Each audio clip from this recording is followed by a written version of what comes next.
versículo 21.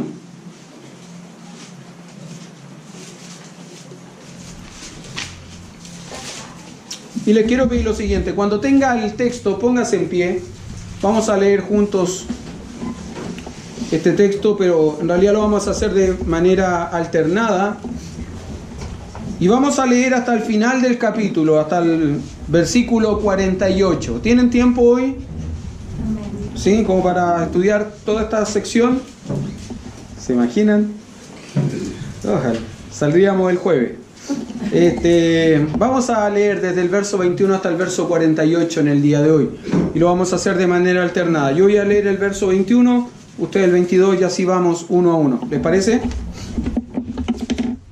Dice así entonces: ¿oísteis que fue dicho a los antiguos, no matarás, y cualquiera que matare será culpable de juicio? Pero yo os digo que cualquiera que se enoje con su hermano será culpable de juicio, y cualquiera que diga necio a su hermano será culpable de homicidio, y cualquiera que le diga fatuo quedará expuesto al infierno de fuego. Por tanto, si traes tu ofrenda al altar y allí te acuerdas de que tu hermano tiene algo contra ti, deja allí tu ofrenda delante del altar y anda, reconcíliate primero con tu hermano y entonces ven y presenta tu ofrenda. ponte de acuerdo con tu adversario pronto, entre tanto que estás con él en el camino, no sea que el adversario te entregue al juez y el juez al alguacil y seas echado en la cárcel. De cierto te digo que no saldrás de allí hasta que pagues el último cuadrante. Oíste que fue dicho, no cometerás adulterio. Pero yo os digo que cualquiera que mira a una mujer para codiciarla, ya adulteró con ella en su corazón. Por tanto, si tu ojo derecho te es ocasión de caer, sácalo y échalo de ti, pues mejor te es que se pierda uno de tus miembros y no que todo tu cuerpo sea echado al infierno. Y si tu mano derecha te es ocasión de caer, córtala y échala de ti, pues mejor te es que se pierda uno de tus miembros y no que todo tu cuerpo sea echado al infierno. También fue dicho, cualquiera que repudia a su mujer, dele carta de divorcio. Pero yo os digo que el que repudia a su mujer, a no ser por causa de fornicación, hace que ella adultere, y el que se casa con la repudiada comete adulterio. Además, habéis oído que fue dicho a los antiguos, no perjurarás, sino cumplirás al Señor tus juramentos. Pero yo os digo, no juréis en ninguna manera, ni por el cielo, porque es el trono de Dios, Ni por la tierra, porque es el estrado de sus pies, ni por Jerusalén, porque es la ciudad del gran rey. ni por tu cabeza jurarás, porque no puedes hacer blanco o negro un solo cabello. Pero sea vuestro hablar sí, sí, no, no, porque lo que es más de esto, de mal procede. Oíste que fue dicho, ojo por ojo y diente por diente. Pero yo os digo, no resistáis al que es malo, antes a cualquiera que te hiere la mejilla derecha, vuélvele también la otra. Y al que quiera ponerte a pleito y quitarte la túnica, déjale también la capa. Y a cualquiera que te obligue a llevar carga por una milla, ve con él 2. Al que te pida, dale, y al que quiera tomar de ti prestado, no se lo rehuses. Oísteis que fue dicho, amarás a tu prójimo y aborrecerás a tu enemigo. Pero yo os digo, amad a vuestros enemigos, bendecid a los que os maldicen, haced bien a los que os aborrecen, y orad por los que os atacan y os persiguen. Para que seáis hijos de vuestro Padre que está en los cielos, que hace salir su sol sobre malos y buenos, y que hace llover sobre justos e injustos. Porque si amáis a los que os aman, ¿qué recompensa tendréis? ¿No hacen también lo mismo los publicanos? Y si saludáis a vuestros hermanos solamente, ¿qué hacéis de más? ¿No hacen también así los gentiles? Sed pues vosotros perfectos, como vuestro Padre que está en los cielos es perfecto. Vamos a orar. Querido Padre, gracias por esta porción de tu palabra, porque sin duda nos enseña cuáles son los principios del reino, pero también cuáles son los principios que deben gobernar nuestras vidas, nuestros corazones. Sin duda que no es fácil. Humanamente hablando, no es fácil, Señor. No es fácil amar a quien nos aborrece. No es fácil perdonar a quien nos ha dañado. No es fácil tener un buen trato por aquellos que nos desprecian. Pero, Señor, es lo que tú esperas de nosotros. Eso es lo que tú demandas de nosotros. Y nosotros que nos decimos ser tus hijos y que queremos honrarte con nuestra vida, queremos cumplir tu palabra, tus mandamientos, Señor, no por nosotros, sino porque de esa forma te estamos honrando a ti y llevando gloria a tu nombre. Gracias, Padre amado, por Cristo Jesús oramos. Amén. Tomen asiento, hermanos.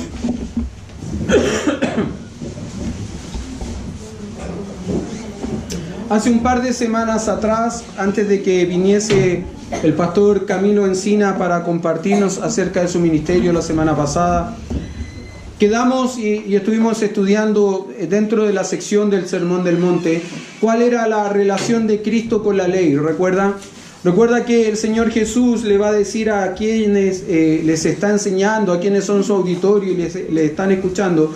Él le va a decir que Él no vino para abrogar la ley, no vino para quitarla, no vino para liberar a la nación, entre comillas, de las amarras de la ley, del yugo de la ley, sino más bien vino a cumplir la ley. Y pudimos ver cómo en la persona de Jesucristo, el Mesías, se cumplieron la ley y también los profetas. ¿Lo recuerda? Eso lo vimos hace un par de semanas atrás. El Señor Jesús también le va a decir a sus discípulos o a quienes le están escuchando, a su auditorio en ese momento, que el cielo y la tierra pasarán, pero la palabra del Señor no pasará. Y no va a pasar ninguna generación antes de que se cumpla la letra más pequeña o el símbolo más pequeño de la ley. ¿Se acuerda? Antes que se cumpla esta J o esta tilde, la letra más pequeña, el símbolo más pequeño de la ley. Ahora, el Señor Jesús claramente dice que en Él se cumple la ley y los profetas. Pero a partir del versículo que vamos a comenzar a estudiar hoy día y por varias semanas más, porque esto incluso sigue más allá hasta el capítulo 6, el Señor Jesús va a hablar y va a dar una interpretación correcta de lo que es la ley.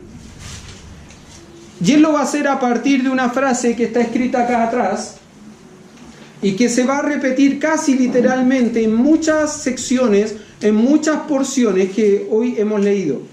Oísteis que fue dicho, pero yo os digo. Oísteis que fue dicho, pero yo os digo. Ahora es interesante porque en este caso particular, en el verso 21, Él va a agregar algo más. Fíjense conmigo, oísteis que fue dicho por los antiguos. ¿Quién eran estos antiguos que están diciendo cosas o que le van a enseñar al pueblo? Bueno, básicamente el sistema religioso de los días del Señor Jesucristo.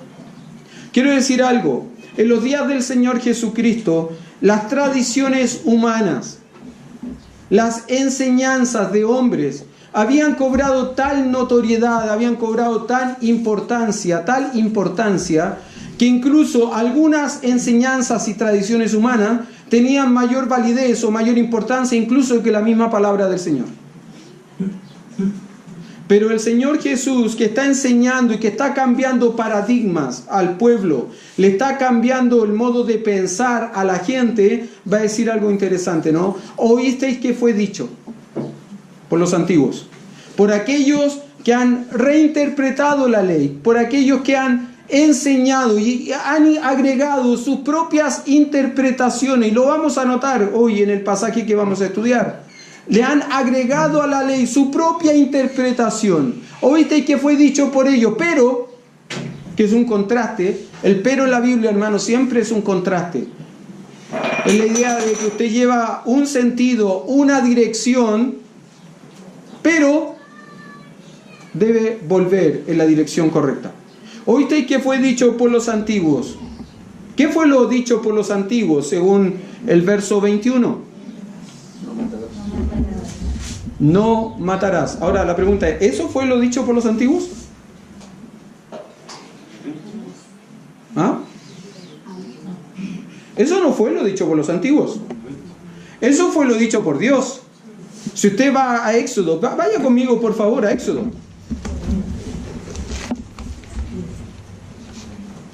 Y ahí usted lo va a poder notar. Éxodo capítulo 20.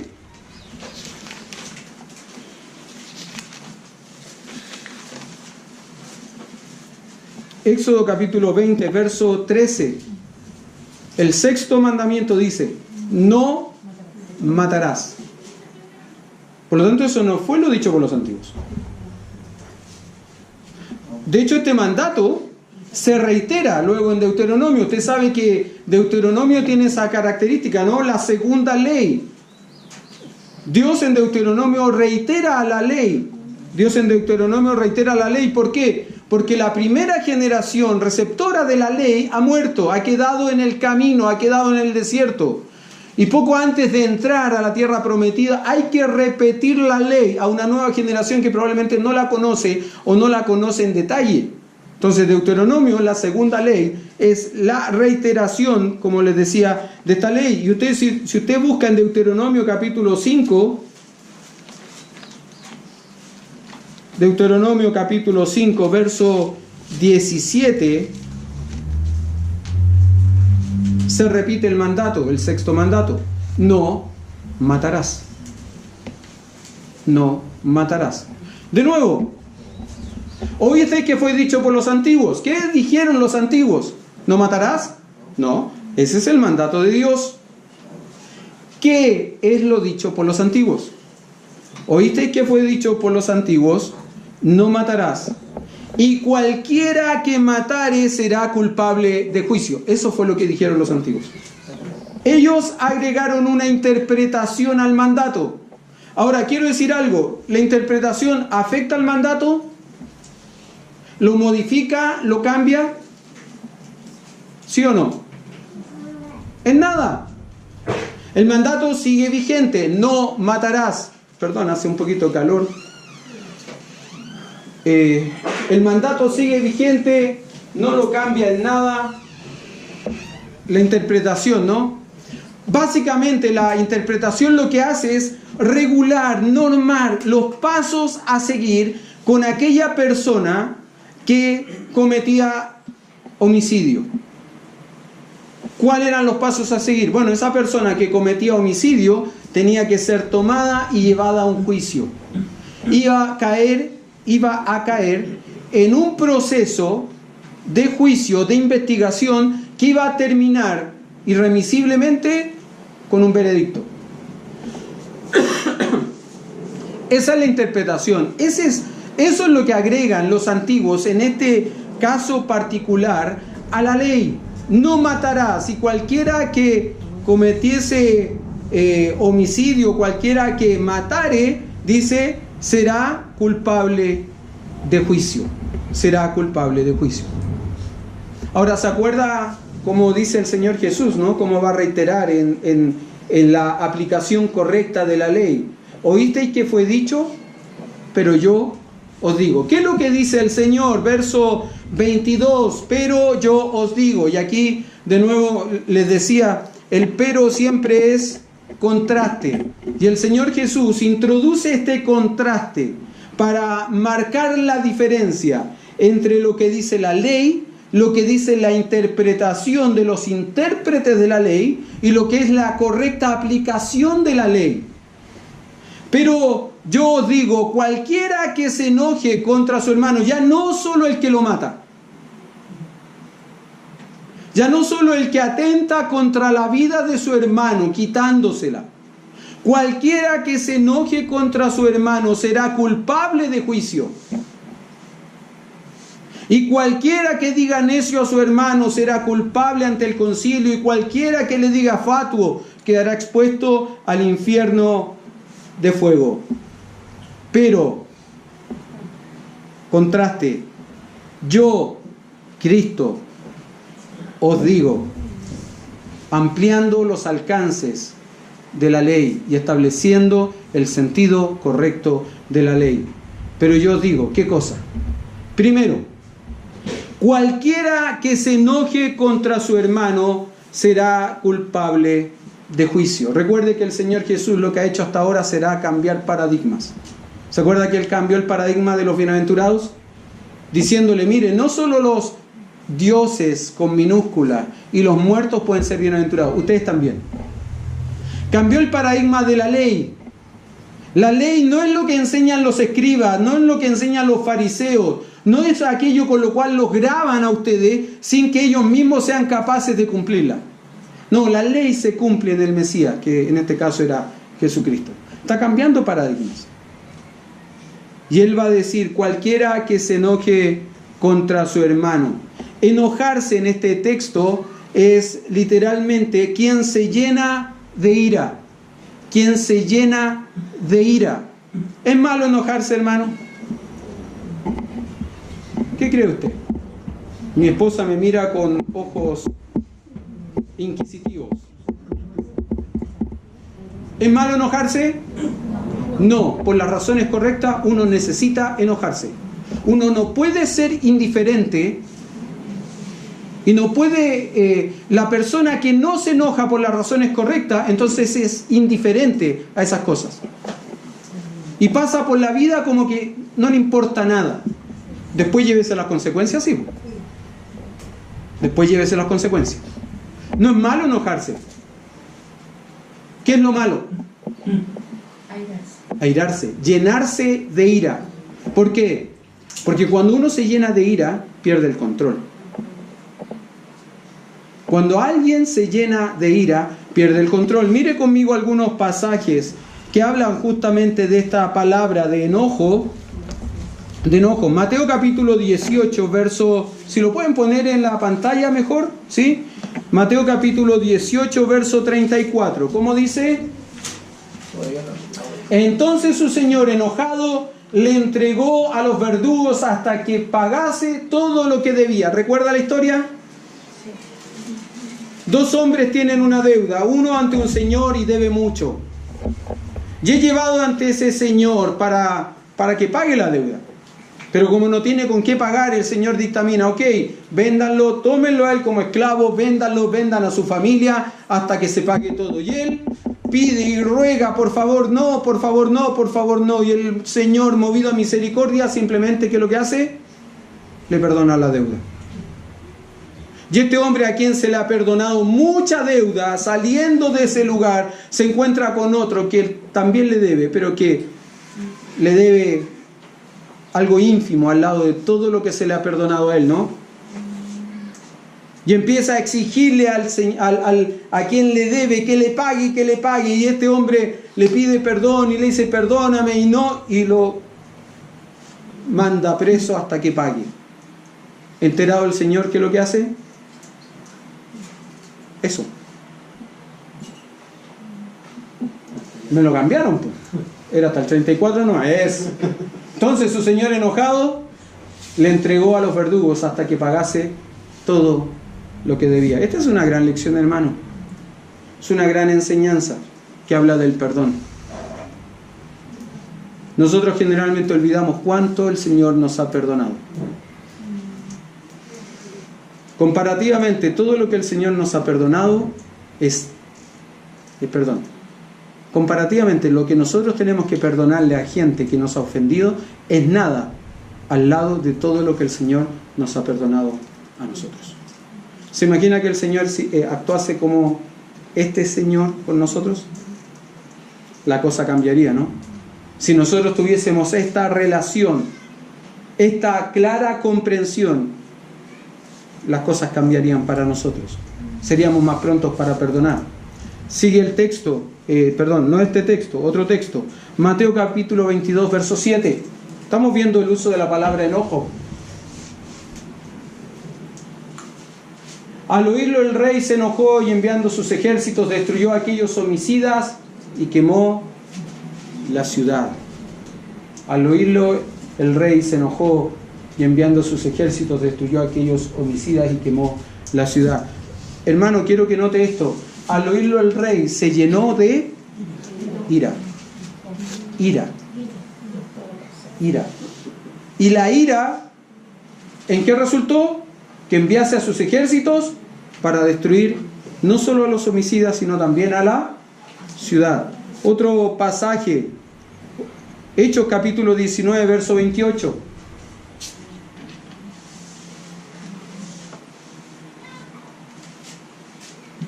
cuando oyeron estas cosas, se llenaron de ira, se llenaron de enojo, se enojaron y gritaron diciendo: grande es Diana de los Efesios. Si usted mira el texto, se refiere a cuando el apóstol Pablo está no en la iglesia, en la ciudad de Éfeso, predicando, enseñando.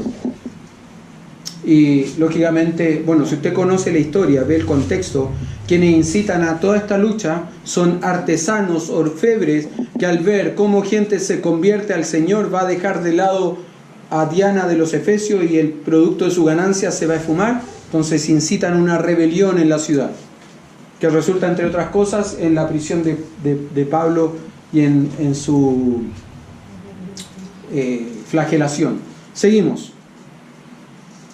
Efesios capítulo 4, verso 26, quizás uno de los versículos más conocidos de la Biblia, que dice: airaos, pero no pequéis, no se ponga el sol sobre vuestro enojo. Le hago una pregunta, hermano. ¿Cuántos de ustedes sinceramente cumplen este versículo?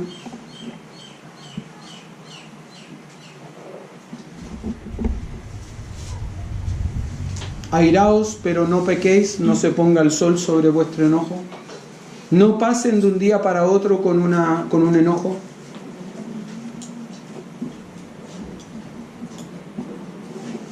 Dejemos la pregunta ahí mejor.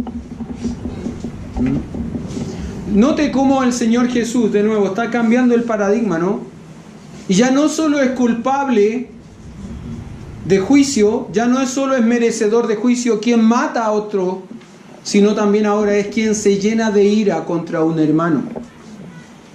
Quien pierde el control contra un hermano será culpable de juicio, caerá en medio, como le decía hace un rato atrás, de un proceso de investigación que terminará con un veredicto.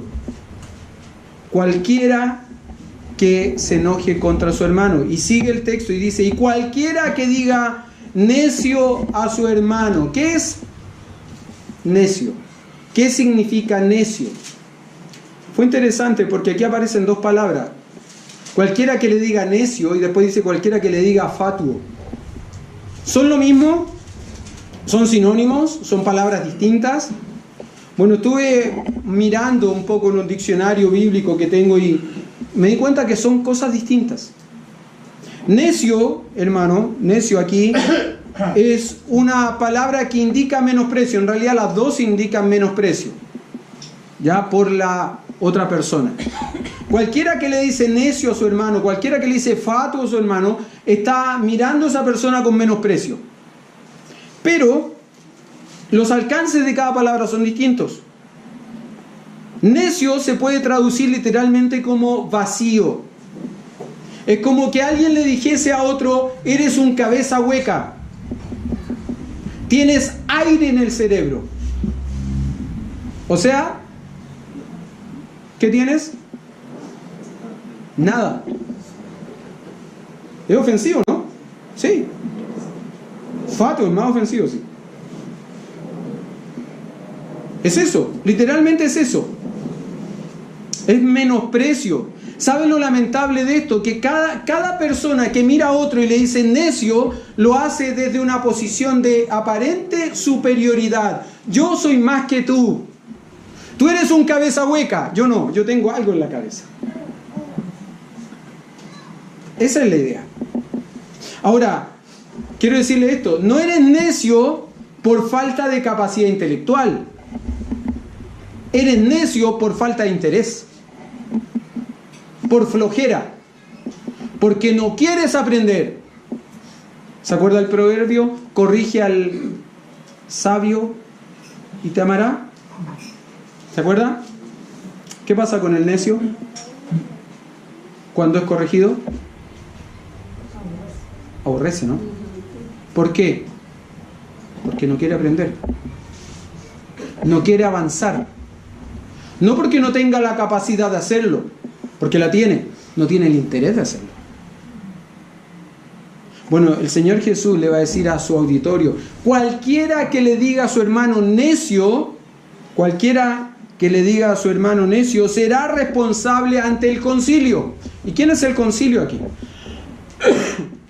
Bueno, quiero decirle que cada pueblo, cada ciudad hebrea tenía un concilio, conformada por los ancianos de ese pueblo o de esa ciudad, que se juntaban para deliberar en cuanto a situaciones o en cuanto a asuntos que necesitaban ser deliberados. Entonces ellos se juntaban ante un problema que hubiese que necesitaba una resolución y el concilio conciliaba, el concilio consensuaba y llegaba a una determinación. Eso era el concilio. Creo, sí, que cuando el Señor Jesús habla del concilio acá, no se refiere al concilio del pueblo de la ciudad, sino que está apuntando a algo que va más allá. Recuerde, al finalizar el Sermón del Monte, Mateo capítulo 7, verso 29, que la gente se admira de su doctrina porque les enseña como quien tiene autoridad, no como los escribas. ¿Recuerda? Bueno, creo que en este caso puntual se está refiriendo al Sanedrín, al concilio o consejo de ancianos. 71 ancianos compuestos por el sumo sacerdote, miembros de las familias más nobles de la ciudad, ancianos destacados y también escribas. Ahora, este Sanedrín, este consejo de ancianos, concilio de ancianos de Jerusalén, va a ser el mismo Sanedrín que años más tarde va a juzgar al Señor Jesús y lo va a condenar. Ahora es interesante porque el Señor Jesús le va a decir a su auditorio, ¿no? Cualquiera que se enoje contra su hermano es culpable de juicio. Cualquiera que le diga a su hermano necio es culpable ante el concilio. ¿Algo más? Cualquiera que le diga fatuo quedará expuesto al infierno de fuego. ¿Se acuerda que le dije que necio era decirle a otra persona vacío, cabeza hueca? Bueno, fatuo es más fuerte todavía. Porque fatuo era decirle a una persona, tú eres lento, tú eres torpe. Hasta ahí vamos bien. Tú eres tonto. Ahí ya no vamos tan bien. Tú eres estúpido. Ahí ya quedó la embarra, ¿verdad? Bueno, eso es. Ahora, ¿cuál es la diferencia? El necio era necio por flojo, porque no quería aprender, no tenía falta de capacidad intelectual. El fatuo era fatuo por capacidad intelectual, porque no podía más. No tenía una capacidad mayor de aprendizaje. Las dos son palabras fuertes. Las dos son dichas por un hombre o una mujer que mira a su contrincante desde una posición elevada. Yo soy mejor que tú. Y el Señor Jesús le va a decir, recuerda, ¿oísteis que fue dicho? No matarás, y cualquiera que matare será culpable de juicio. Bueno, yo te digo algo. Cualquiera que se enoja contra su hermano es culpable de juicio. Cualquiera que le diga necio a su hermano es culpable ante el concilio. Cualquiera que le diga fatuo a su hermano, cualquiera que le diga fatuo a su hermano quedará expuesto al infierno de fuego. Quiero decirle esto, hermano. Creo que usted sabe esto y lo entiende bien, ¿no? Yo no creo que la salvación se pierda. Yo no creo que... Perdón, Pedro. Yo no creo que si me enojo contra Nicolás y en ese enojo yo le digo necio o le digo fatuo, me voy a ir al infierno. Porque mi salvación no depende de lo que yo hago, ¿no? Mi salvación depende de lo que Cristo hizo. ¿Correcto? ¿Estamos todos de acuerdo en eso? ¿Sí? Entonces yo no voy a perder mi salvación por enojarme con Él, por airarme contra Él, por decirle necio, por decirle fatuo. ¿Verdad? Pero también creo que un creyente sincero y verdadero nunca va a llegar a esos extremos con su hermano. No creo que un creyente sincero y verdadero vaya a llegar al punto de airarse contra su hermano, que lo asesine en su corazón, porque esa es la idea. El que se aira lo asesina, lo mata en su corazón, no está nunca más presente para él. Lo mira como un necio, lo mira como un fatuo. No, un creyente sincero y verdadero nunca puede llegar a ese extremo. Nunca. Y esa es la enseñanza, creo. Por eso que el Señor Jesús está cambiando el paradigma con esta enseñanza. Y lo va a hacer más adelante con muchas cosas más. Pero en este caso particular, ese es el paradigma que está cambiando. Cuidado. Cuidado con tus reacciones. Comencé preguntándole si era malo enojarse. ¿Se acuerda? Y les dije que no era malo enojarse por las razones correctas. Creo que es malo no enojarse, ser indiferente a aquellas cosas que nos debiesen molestar, a aquellas cosas que nos debiesen afectar, que nos debiesen incomodar. Creo que es malo ser indiferente a eso. Pero también creo que es malo airarse, dejar que la ira tome el control de nuestras vidas en ciertas ocasiones. No es malo enojarse, hermano. Pero cuidado con pecar con el enojo. Hablaba el viernes pasado con una persona. Hablábamos sobre el enojo, justamente. Sobre si era correcto o no era correcto enojarse por ciertas circunstancias. Porque esta persona, lógicamente, se ve afectada a veces, no por cosas que le hacen a ella, sino por cosas que le hacen a algún familiar. Y yo le decía a esta persona, hermano, yo puedo entender tu enojo. Lo que no puedo justificar es tu pecado. Lo que no puedo entender ni puedo aceptar es tu pecado. Puedo entender tu enojo, pero si tienes malas reacciones respecto de tu enojo, estás pecando, y eso no lo puedo aceptar, no lo puedo justificar. El Señor Jesús creo que está enseñando y corrigiendo, poniendo en su justa medida, en su justo contexto, lo que es el enojo. ¿Puedes enojarte? Sí. ¿Te es permitido pecar? Y a veces nosotros asesinamos en el corazón cuando nos airamos contra alguien. Pecamos con nuestras palabras por cómo tratamos a esas personas. Y nos justificamos diciendo es que su pecado es tan pecado como el tuyo por haber caído en esa situación. Seguimos avanzando. Antes de eso, cuidado con las palabras. Proverbios capítulo 12, verso 18 nos dice esto. Hay hombres cuyas palabras son como golpes de espada, mas la lengua de los sabios, ¿qué es lo que es? Medicina. ¿Cómo son sus palabras, hermano? ¿Son palabras que hieren, son palabras que matan o son palabras que sanan? ¿Cómo son sus palabras? Volvemos a Mateo capítulo 5. Bueno, nunca nos fuimos de ahí. Mateo capítulo 5, verso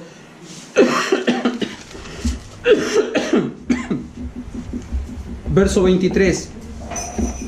Señor Jesús comienza la conclusión de la aplicación de esta enseñanza. ¿Cómo sabemos que Él comienza la conclusión de la aplicación de esta enseñanza? Por cómo comienza el texto, ¿no? Por tanto. Eso siempre va a hablar de conclusión. Por tanto, y creo que esta es bueno porque nos introduce y nos va a ayudar un poco a introducir lo que vamos a tener después de este tiempo, que es la cena del Señor.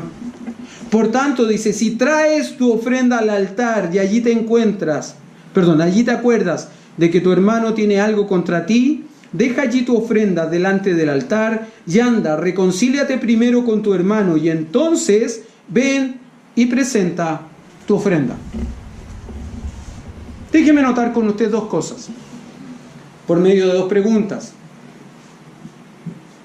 ¿Qué es lo que dice el texto? Verso 23. Por tanto, si traes tu ofrenda al altar. ¿Quién trae la ofrenda en este caso? uno, ¿no es cierto?